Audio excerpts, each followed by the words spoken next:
Yes. Hey, this is what we're doing. How many of you have met Bernie Daler? Okay. So, sounds like everybody but one or two. almost except for Emily.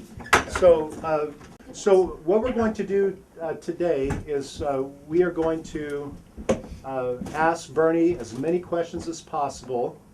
The topic is perhaps the comparison and contrast between Bernie's faith system and our faith system. So Bernie is a secular humanist, as you know, and so ask him questions about what he believes and why he believes. Any questions, right? You're willing to take anything. Yeah. Yeah, and then we'll get the dialogue going. Okay, good. Let's get rolling. Okay, here's a handout I have for people. I probably don't have enough because I ran out of ink this morning. Oh, they can share. Yeah, so take one, and if there's not enough to share. Pastor Nathan said I'm a secular humanist. It's not a well-known movement, so if you ask a different person what that is, you'll get a different understanding. For me, I promote critical thinking and morality based on reason and modern science. Okay, I want to tell you something. I used to be a Christian. I used to be an evangelical Christian. I used to believe exactly what you guys believe. If you believe that you have a relationship with Jesus Christ, so you just feel it, I know what you're talking about. I also had that. So how could I not? Now I don't believe Jesus exists. I don't believe there is a Jesus in heaven. I don't believe there are gods. I don't believe there's devils. I don't believe there's haunted houses. I don't believe there's any kind of spiritual world at all. Why would I? How could I not believe that when I used to believe, like you guys did? It's because of what I've learned. And one thing I didn't learn until even after college, I didn't even learn this in college. In fact, I really didn't even learn this until after I left the faith. There's a bunch of things, there's a thing called critical thinking, which is a process on how to think logically. And part of that usually is identifying logical errors or logical fallacies, which shows how you can come to a bad conclusion. And like here, for example, here's a printout you can get on the internet. These are some of the common fallacies that will give you bad conclusions, and there's actually hundreds of them. These are things that people came up with, they're just common traps that people go into bad thinking. Like, for example, the bandwagon thing. Why do you believe this? Well, because everybody else believes it. Bad logic. That's not logical. Everybody could be wrong, for example. A straw man argument. I could say, Pastor Nathan believes in a guy in the sky with a beard, and he's up there just ready to grant your every wish. See how ridiculous this is? See, that's a straw man argument. That's a trick to misrepresent your opponent's side. So anyway, there's a whole bunch of things like that, and this is something that's really important to learn, so I have a printout here for you. And like I said, there's actually hundreds of these. So I want to tell you that one thing I think is really important is to learn about critical thinking, which entails all these logical fallacies.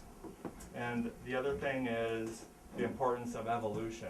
In the year 2000, for the first time, they mapped the human genome. That's all the human DNA.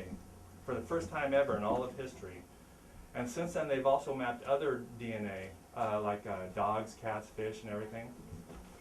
And now what they do is they look and compare this DNA across all the different species. This is called genomics. And when you do this, you can see evidence of descent. So this is why people say evolution is a fact. It's not debatable whether humans descended from other animals or not. It's a fact. It's a scientific fact. And you probably heard about this upcoming debate with Bill Nye and Ken Ham. Have you guys heard about this? Ken Ham has the Creation Museum in Kentucky, and he's a young Earth creationist. He doesn't believe in evolution. He thinks the universe and the Earth is only about 6,000 years old or 10,000 years old.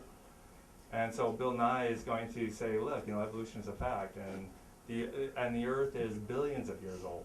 So it's going to be kind of an interesting thing. Interesting moment in history. You guys are going to be able to remember this because it'll probably be famous and a lot of clips on the YouTube about this for years to come. So anyway, that's one thing I want to stress that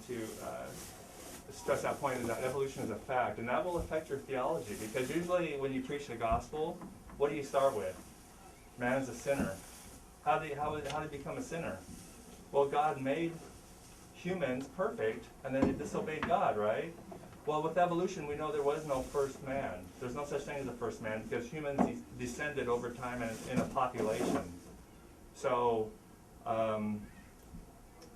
it's not the case that the first human popped out of a non-human. That's not the point. That's not how evolution works. It happened so gradually that you can't really even tell the differences. It's only when you look over take snapshots over a long time, you see big differences, like humans and chimps and other animals. You see these big differences. Okay, and I'm not saying we evolved from chimps. I'm saying our cousins. I mean, we are actually cousins with the fish. You know, if you go back 198 million years or so, I think it is, or was it generations? I can't remember. So anyway, I'll leave it right there and invite you guys to some questions. Ask me your hardest questions.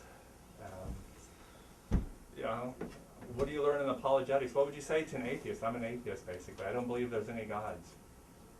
And I think all the arguments for Christianity are based on logical fallacies. So like when you say, here's some evidence for God, I'd probably say it's some kind of logical fallacy of some sort.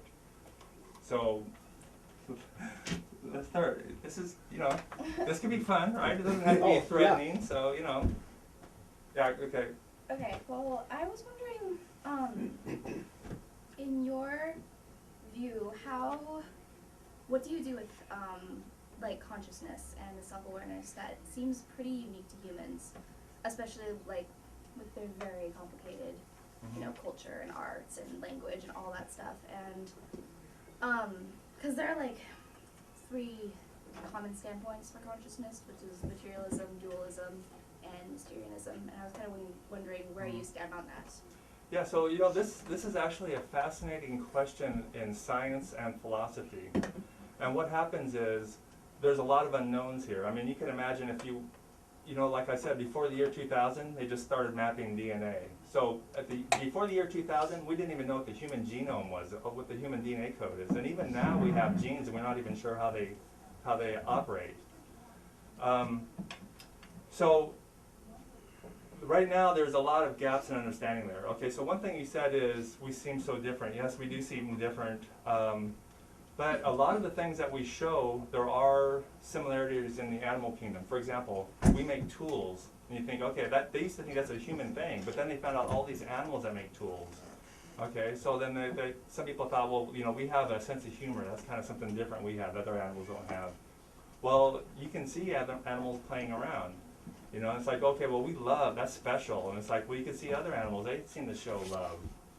But do you think that other animals have like a self-awareness and have philosophy and culture and arts and stuff like that? Right. So self-awareness. Yes, there's actually what they call a mirror test, where they put a mark on the animal without it knowing it, and they put it into a mirror, and you know they see if the animal once it notices it and tries to mark it out, take it off or whatever. And there are certain animals that have passed this test, like dolphins and elephants and different things. They started.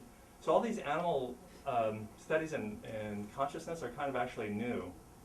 So self-awareness is something we've seen in animals too. But of course, we cannot compare, I mean, we are beyond the animals because our brain is more complex the way it evolved. See, we don't beat the animals in everything though. We beat them in brain power, but we don't beat them in claws. We don't beat them in teeth. We don't beat them in hide. You know, so like if we're up against a lion, a rhino is going to be better off than us probably because they have thicker hide. But, you know, we don't need it because we have this. So the other thing I want to tell you too is consciousness, since it's a big unknown, sometimes the Christian apologetics gravitates to all these unknowns and they try to say this is evidence for God. And that's a logical fallacy called appeal to ignorance.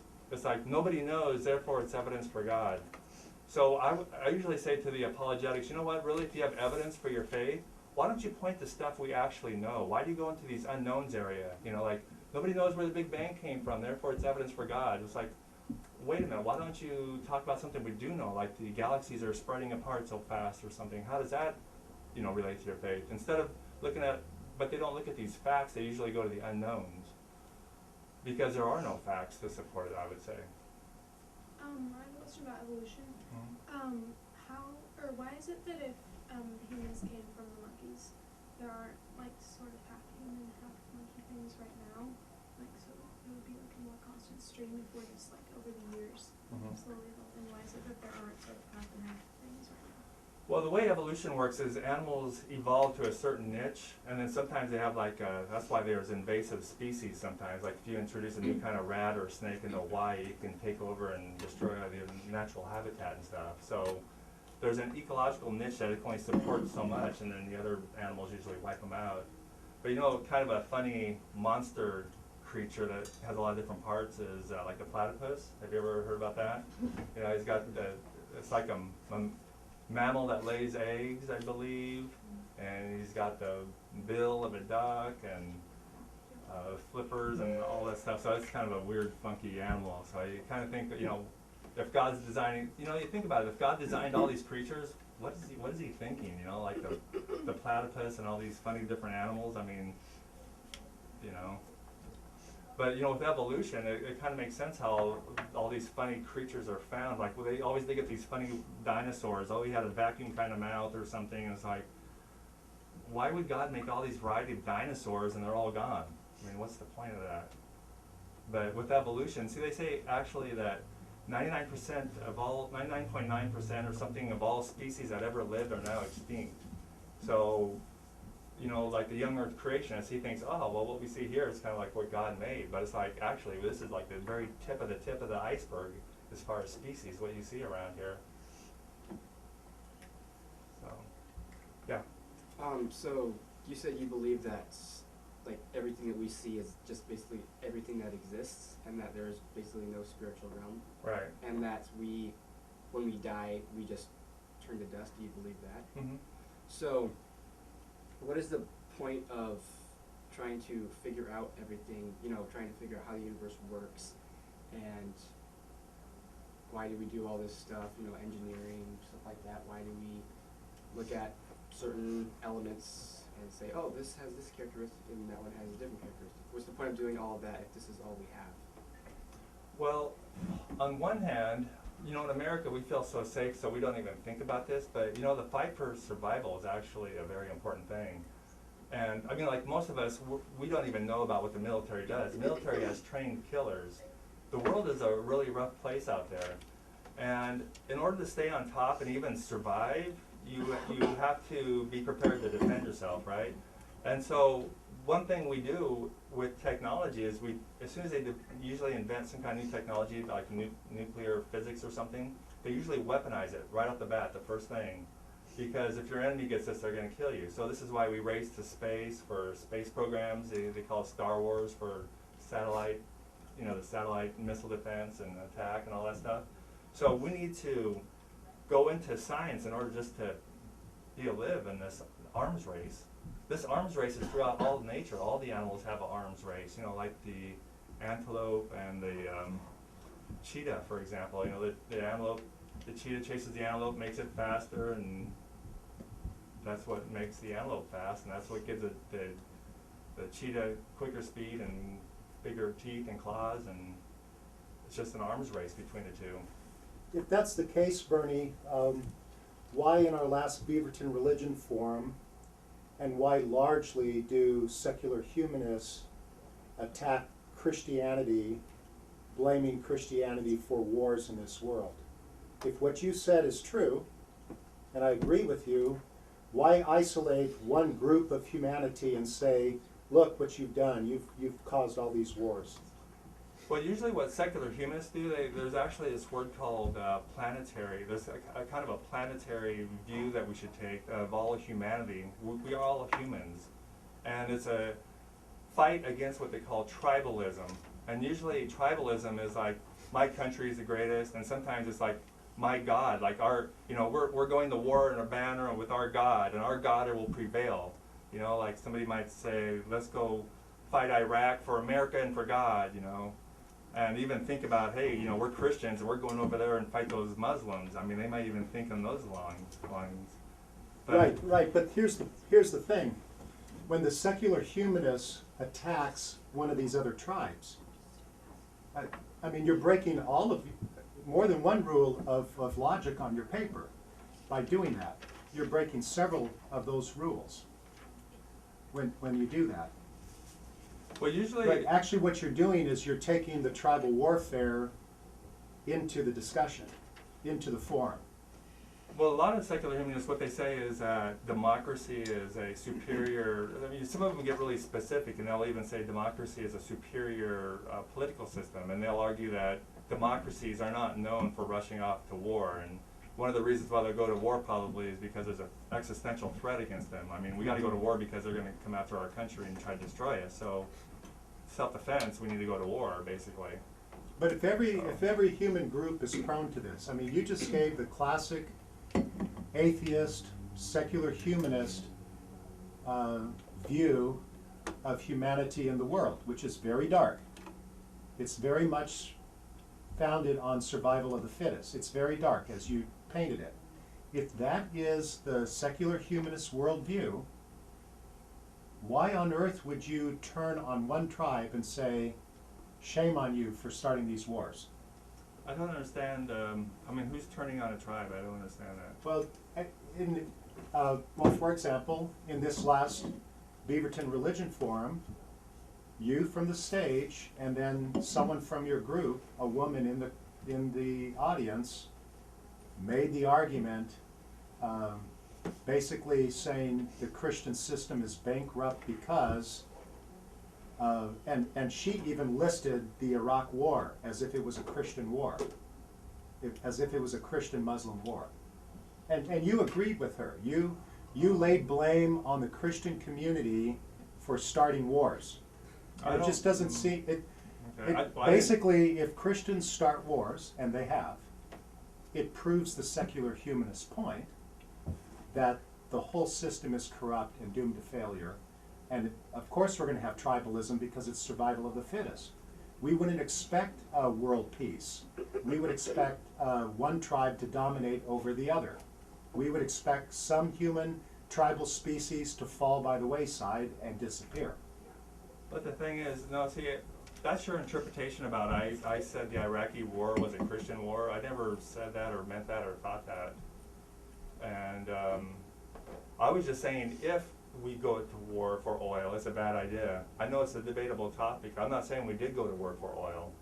I'm saying if we did, that's something that a secular humanist would not, appreciate or say is a good thing. Mm-hmm. And sometimes people do go to war for oil, but of course they're going to phrase it in a different aspect. So I mean, I personally don't have a take on it. It's not a big. Well, yes, you do have a take on it because in your worldview that makes perfect sense. That people are going to go to war for oil because if they get the oil, they're going to survive. No, but the thing you're missing though is that I see all of humanity as one family, as one tribe. It's not us against them. We are all humans. We are all Africans. There's a saying. We are all brothers and sisters. We're all related. We're all cousins. It's ridiculous to say let's go after the other tribe. Well, we can go on, but I think you're making my point. But I mean, if you have the evolutionist worldview, then there's just little space for anyone working together, let alone working in with more than one species even toward peace. Ecobalance is out then. World peace is out. Frankly, it's out because what's going to happen is everything's going to be dynamic and changing, and it's destined to happen. Well, it sounds like you're saying I believe there should be warfare between the races because of evolution. I think your worldview is so dark, without any hope, as you have painted it, that the only hope comes from not only disequilibrium, but quite a bit of cataclysm, where there are clear losers and clear winners. Why do you say that? Survival of the fittest, just as you said. Entropy, just as you've said. Evolution being a fact, just as you've said. Okay, well maybe that species die and other ones rise. Maybe the confusion is, one thing I believe is that evolution brought us to where we are. It explains how creatures developed. It doesn't mean that evolution should be a social structure. Some people refer to this as Darwinism. There's some jokes about this, but just because I believe that evolution is the method for how humans came to be doesn't mean that I believe evolution is a way we should have a social structure. It doesn't mean I have to advocate that we should go out and kill all the weak people so the strongest could survive. So you're mixing a social thing with a scientific thing. Well, I think those two go hand in glove. I don't see how you can separate them. Why? But maybe you should Yeah. take some questions from Okay. students. Okay. Well, if what you just said is true, then why do you advocate for it so adamantly? Like I mean, at the last religion forum, you asked teenagers in general, do we feel like we're wasting our lives for living for our faith? Do we feel like, why live for God now when you can spend eternity with Him after you die? Well, what I believe is that if I don't live for God now, I'm not going to have eternity with Him. And, you live for Him now so that you can spend all of eternity with God and worshiping Him. And, I have everything to lose by not believing what I do. But by believing, if I don't believe in what you believe and I die and what you say is true, then sure, I'm going to turn to dust and I'm going to have nothing to lose ultimately. Mm-hmm. But I advocate for my faith because I believe that if somebody dies and doesn't believe what I do, then they're not going to end up where I will. Mm-hmm. So ultimately, what do I have to lose by not believing what you do? Why are you so adamant about Christians are stupid, Christians are wasting their lives? Even if that's true, who ultimately cares? Because we're all going to turn to dust, right? Well, the reason why I care for you guys is because I wish somebody was there to help me. It's a matter of education. Imagine there is no God, okay, for a minute. Imagine there is no supernatural world, and a person grows up believing there is. Okay, now so this is the person who's praying for good weather, and there is nobody listening. This is the person who hears that there's a war or there's kids dying over there, and this person says, okay, I'll pray, and they really think they're doing something, and they're doing nothing. So you can see that if what I'm saying is true, if there is no existence of God, that everything you're doing from a spiritual aspect is a waste of time and not accomplishing anything. And in fact, it's stopping you from doing something you could be doing. But my point is that, is that a reflection of what you did? Were you praying for people and not having your prayers answered? Because that's not a reflection of whether or not God's listening to you. That's a reflection of His plan for your life and for the world. Yeah, but I said, you're assuming God exists. Imagine Right. God does not exist. See, it's a matter of truth. Either God exists or He doesn't. If He exists, everything I'm saying is totally wrong.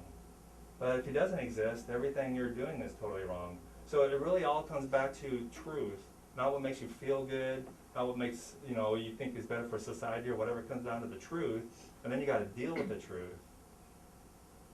So, okay, I got 2 questions. Do you want to go? Well, did I answer your question? Well, the other thing I want to say about what I said the other night was, what I was trying to say too was, even in the Bible, Jesus said that this life is a vapor, right? We're like a piece of grass. One moment you're alive and healthy, and the next moment you're gone and thrown in the fire or whatever. So what I'm trying to say is, as a Christian, you see this life as a very temporary thing, and it's nothing compared to eternity, because eternity goes on forever, right? So that makes it easy for a Christian to say, okay, well, I'm just gonna, I could throw away my life for God, because this life doesn't mean anything anyway. I could go to war for America and God, or I could even go to Haiti and be a missionary and suffer for everything because, it's just 30 years or whatever, and, everything doesn't really matter in this life because it's so temporary. What do you mean by throw away your life for God? Do you mean throw away your definition, serve Him, or me waste my life by not living for Him? By throw away, I'm just saying that it's, in the big picture, it's not, this life isn't worth anything. But it could be, I could throw my life away for atheists. I'm not saying throw away is a bad word. I'm just saying that is. You're saying just living for Christianity? I'm saying in perspective of the eternity, it's nothing. This life is nothing. But it is, because what I'm saying is that this is your time to believe in God, and this is when you have to come to faith, because if you don't, then you're going to hell. That's really blunt, I'm sorry, but it's true. It's you either believe in Him or you don't. There's no medium ground, because even Jesus said, do not be lukewarm. Here's the point I was trying to make though, if this is the span of your earthly life, then eternity is way, way, way out there, right? Right. But from my worldview, There is no way, way, way out there. There is no existence. It's this little time here. That's it. But that's my point. Is And that's that and you, that's what I'm just saying. When you have these different ideas, is you're gonna live your life radically different. right. But my whole Except, point. except the Christian believes that this little point is part of a continuum.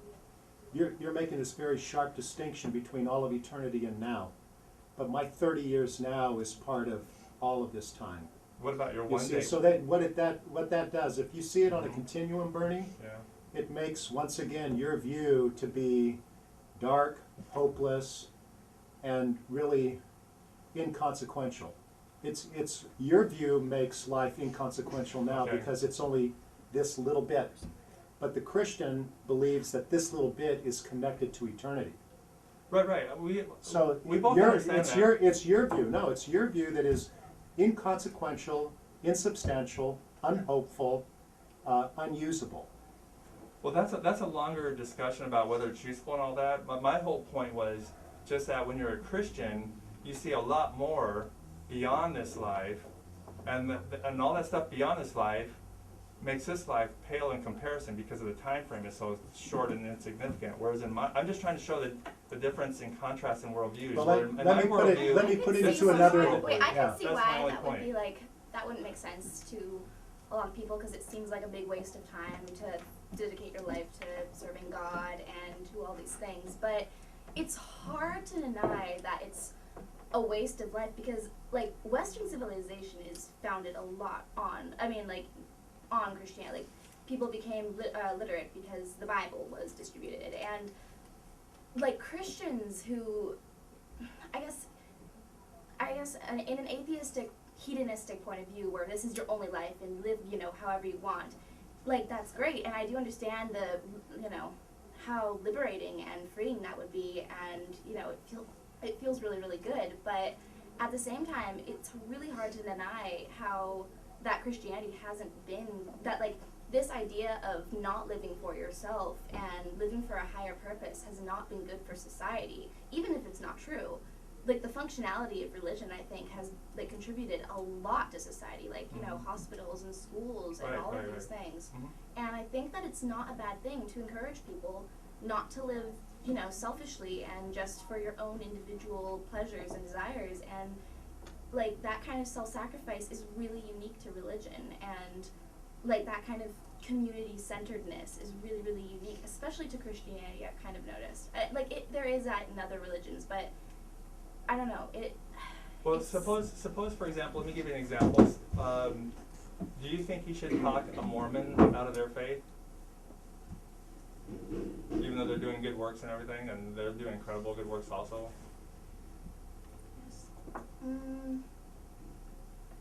I think you can have a discussion about it with them. But Should you try to deconvert them from their faith? I don't know about adamantly trying to deconvert people unless they actually want to talk about it. But I don't think Well, it's don't you believe right that? to- Don't you believe that you have the true gospel and their gospel is false? Me, myself? Yeah.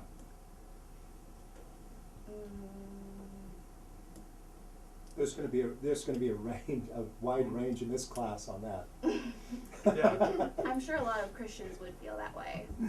How many people in here, that's like a show of hands, think you should not try to change the faith of a Mormon? I think it's circumstantial, though. No? I'm sure, so, I mean, how many people are not gonna raise their hand no matter what? I think it's one of those things. I don't think that it would matter that much from a non-Christian point of view, because either way, if they're Christian or Mormon, they'll still be doing good works. But I'm trying to ask you from your point of view, though. From your point of view, as a evangelical Christian, if that's what you are, I mean, you could be any kind of faith in here. You could probably be an atheist. You're just going to a Christian school, right? So I'm just saying, even an evangelical Christian, I think, should say we should try to convert a Mormon, because a Mormon has a false gospel, and they're probably not even saved. I mean, they're just following some other corruption of the gospel. So we should try to save them with the truth. And if the Mormon says, oh, but we do such good works, look at all the good works we're doing, how could you say this is bad? Well, good works and truth are two different topics.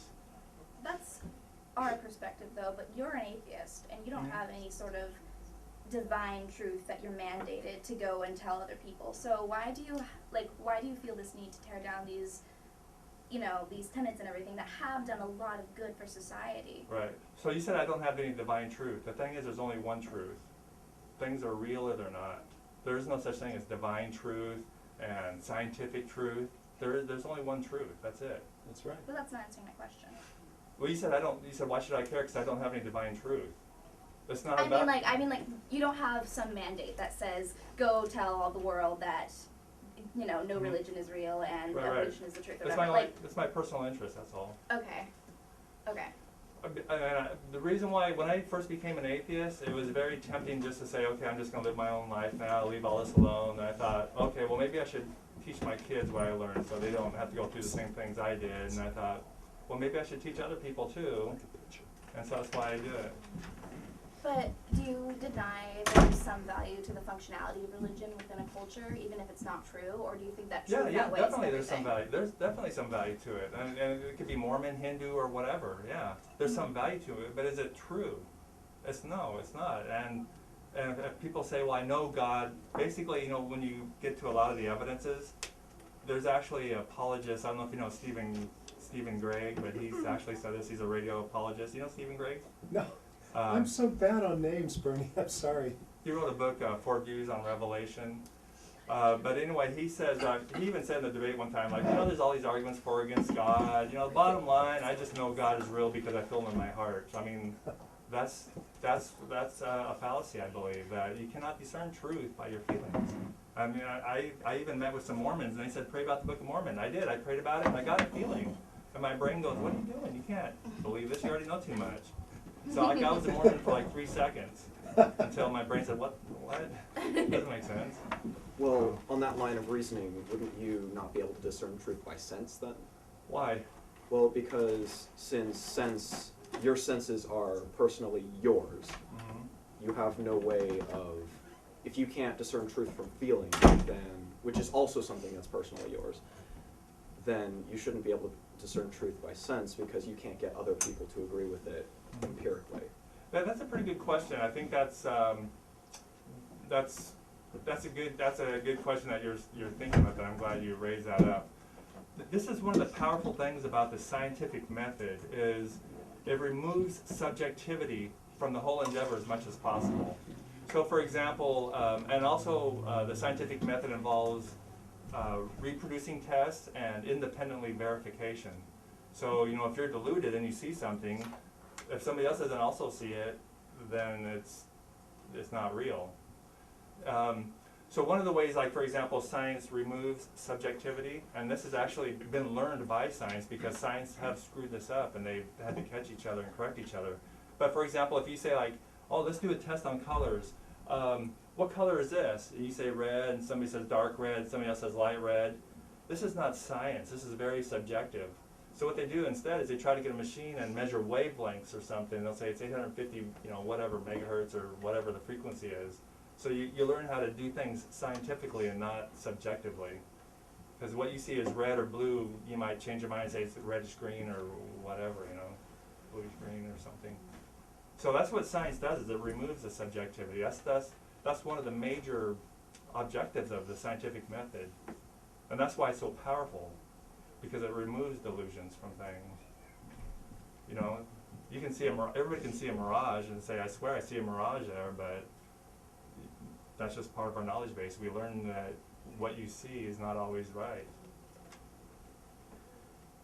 Even though it can't be scientifically proven, do you think that it may be possible that the spiritual and the physical can dwell on different realms of reality, even though they don't always interact with each other? Yeah, that's a good question, because sometimes people say like, oh, I just don't believe anything supernatural, therefore there's nothing supernatural. I'd say, no, I'm open to evidence. If there's any evidence, let's look at it. But there's a very popular saying that extraordinary claims require extraordinary evidence. You know, if I said, hey, I drove here in a pickup truck, you could say, sure, I'll believe that, not much skin off my back. But if I said, hey, I came from another planet and I'm leaving tomorrow, do you want to come with me because the whole world's going to get destroyed by a comet? You better say, wait a minute, give me some evidence here, right, before I put my life in your hands. So, you know, if you're going to make strong claims, you better have some evidence for That's it. a good one, Bernie. Yeah. That's good. So would you say that anything subjective isn't like the truth?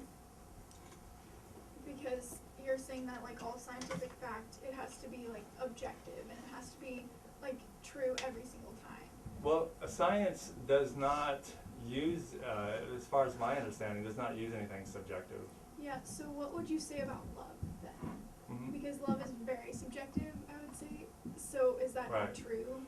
Okay, so I guess in there, that's sometimes what they go into the soft sciences, they call it, like psychology and things like that. You know, they study things like love. So part of the problem is just because there's so many unknowns and variables. Usually, when science studies something with a whole lot of variables, they try to get like you have one case and you have a what do you call the other one? A control. And the control, they usually try to just change one variable at a time. You know, so in other words, if I figure out which apple's best, I don't give you 3 kinds of apples and give this other kind of person 3 different apples. I try to give you maybe 3 apples and then maybe 1 different or something. I don't know. If you want to see a little difference, you try to just control the variables. So love is a complicated thing because there's so many things going on, and it's dealing with mysterious things like how the brain works, which scientists are still trying to figure out. So. Okay, well, I don't want to get too personal or anything, but like, would you say that it's a fact that you love your family or Sure. like you love your son? Yeah. But that by what you just said, there's too many variables to actually prove that. And so I'm just asking, why would you think that it's a fact that you love your son, even though science doesn't really prove it? Well, see, the thing with love is you can't really prove it on somebody else. Like, I can't really prove if Nathan loves anybody because he could be faking it too, right? Oh, they know that I don't love them.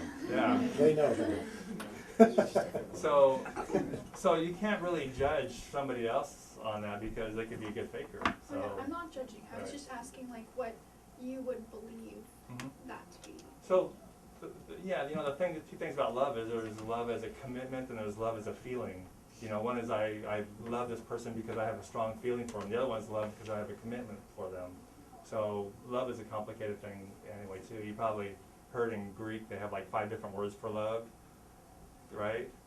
Oh, yeah. So, There's but in quite English, a range there's- of meaning, yeah. But in English there's only one word. So, you know, there's like erotic love, a family love, a friend love, and, you know, there's all kinds of different loves. So it could be a complicated thing.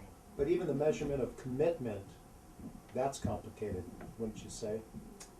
Could be. I haven't really thought about commitment that much, but yeah, I told before in a discussion with Nathan, there's a Christian who wrote a book called The 5 Love Languages, and it's an awesome book. And you know, and it's funny, he's a Christian, but he never mentions the Bible or God anywhere through the whole thing. But it's all from really, I think, observation about different ways to show love. There's like 5 major different ways, and I thought it was a pretty brilliant book actually. So. Good questions. What do you got, Isaiah? So, let's see if I can get this wording right. So, would you say that, like, scientific truth cannot interpret other kinds of truth? Like, I know some of us probably believe that we interpret biblical truth with other biblical truth. And so, would you say that you kind of interpret scientific truth with other scientific truth? And that the reason that scientific truth and spiritual truth don't seem to go hand in hand is because they're not in the same interpreting class, I guess you could say. Well, I would say there's no such thing as, like, again, there's only one kind of truth. There's not different kinds of truth. And what's an example of biblical truth? I don't even know what that is. What would be an example of biblical truth, you think? Like just something that the Bible says. You're asking, is that Like you're like asking? what, for example? Can you come up with something? Well, that Jesus died on the cross. I mean, that's the obvious one. Okay, that's a claim. That's not a. Okay. That's Okay. something you can take as a fact if you want to, but that's a historical claim. Just like other claims, like, you know, who is the emperor of Rome or something, and so you need to look at it to see if you think it's true. So the existence of George Washington, President of the United States, is that a historic claim? Mm-hmm. Right, because you can't scientifically prove, and we don't have any eyewitnesses left, right? Well, there's some scientific inquiry can go into it. For example, somebody might say, like, here's a piece of evidence. It's something written by his own hand. So you can use some science and say, okay, let's date this paper, see if it's real or just fabricated, you know, and you use logic and reason to see if things add up together. But you know, you're not going to be able to, by taking a paper sample, you're not going to be able to prove that George Washington existed. right. So it's all a matter of deduction, looking at the evidences and making a deduction. So that's so kind of, the existence of George Washington is a historical claim. Period. it is, but I would say it takes scientific thinking. But that's going to fall short. No, Right. I mean no. So how is scientific evidence going to prove? How is scientific evidence going to move George Washington's existence from historical claim to fact? Okay, so I just said scientific thinking, not evidence. Thinking like a But scientist. we want to scientifically prove. There's only one truth. I think we Right. all agree on that. Move George Washington from historical claim to fact. Right. So then you say, let's look at the evidence. What evidence do you have? There could be photographs. There could be documents. But and then, there are no photographs. I don't know what there is. 'Cause I Well, haven't looked into there was it. no photography in George Washington's day. So the point is, look at the evidence. What evidence do you have? I know, that's what I'm asking you. Mhm. I'm asking you, according to your sphere, your criteria for acceptable evidence, to make something move from the column of claim to fact. Right. What is necessary to prove that George Washington is a fact? Okay. Specifically, George Washington. Yeah, specifically Okay. George Washington, because Right. the reason why is that it's really easy, it's another logical fallacy that you're slipping into. That because more historical time has lapsed between us and Jesus, we can't prove it. Well, let's shrink the time. Let's just shrink it to George Washington and then see if we can prove that. So take a stab at it. Okay. So I would say, personally, I have not looked into the evidence specifically for George Washington. And part of that is because, like I said earlier, extraordinary claims require extraordinary evidence. It doesn't really affect my life that much. You know, like you say, I need to accept Jesus, or else, you know, I'm lost. I'm going to go to hell. Those are big consequences. So it's a big thing to look into. So I spent a lot of my time, and I did not leave the faith easily. In fact, I would have stayed in the faith if I could just find one little thread to hold Yeah, on but Bernie, to. the process would be the same. Right. The process for moving Jesus from claim to fact concerning his existence Mhm.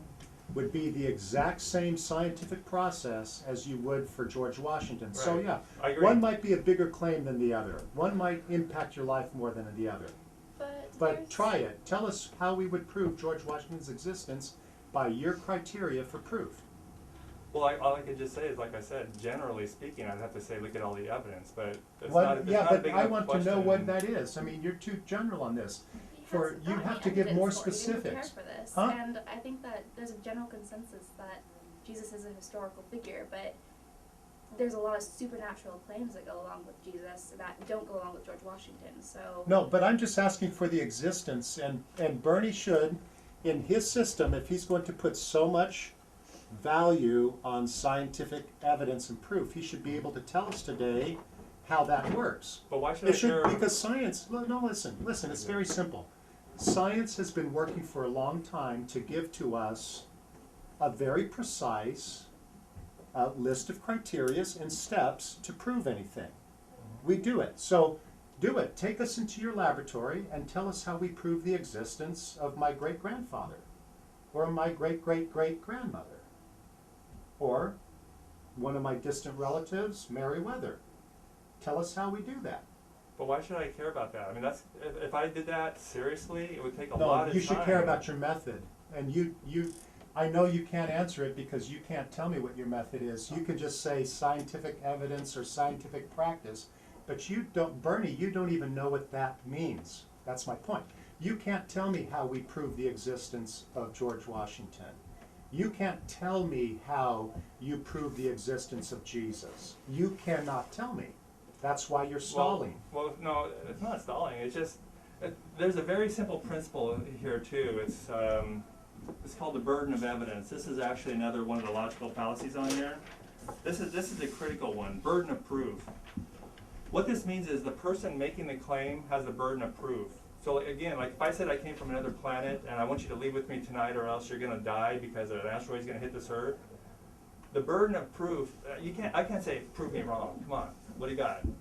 The burden of proof is on me. I'm saying these are the claims. Let me show you my evidence, okay? So if I say, believe in Jesus, I should say, here's the evidence for it.